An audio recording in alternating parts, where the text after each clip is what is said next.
I got so much motherfucking design on right now.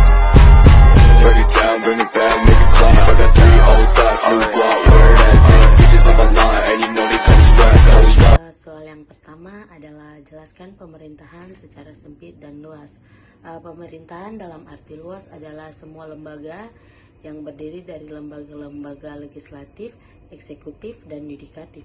Sedangkan dalam arti sempit, pemerintahan adalah segala kegiatan fungsi, tugas dan kewajiban yang dijalankan oleh lembaga eksekutif untuk mencapai tujuan negara.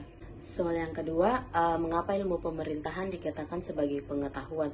Jadi, dikatakan bahwa ilmu pemerintahan merupakan pengetahuan yang ilmiah karena memiliki metodologi atau filsafat ilmu dan memiliki guna atau manfaat, yaitu untuk kesejahteraan masyarakat. Soal yang ketiga, jelaskan mengapa pemerintahan dikatakan sebagai kebutuhan.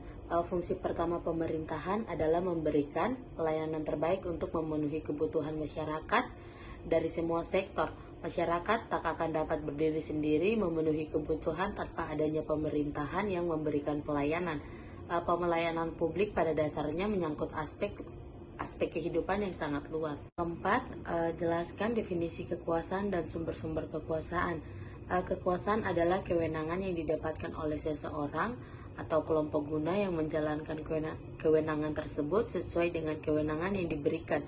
Kewenangan tidak boleh dijalankan melebihi kewenangan yang diperoleh atau kemampuan seseorang atau kelompok yang memengaruhi tingkah laku orang atau kelompok lain. Jadi dia punya sumber-sumber kekuasaan tuh kita bisa lihat dari dia punya kedudukan, terus dia punya kekayaan, terus dia punya kepercayaan. Jadi kita juga bisa lihat dari seseorang yang cara pemimpinannya tuh yang membuat orang lain bisa tunduk atau patuh sama orang tersebut begitu. Soal nomor 5, sebutkan dan jelaskan paradigma pemerintahan. Jadi paradigma pemerintahan publik adalah paradigma baru pelayanan publik prima. Para petugas memberi pelayanan perlu menciptakan suasana agar publik dapat dipentingkan.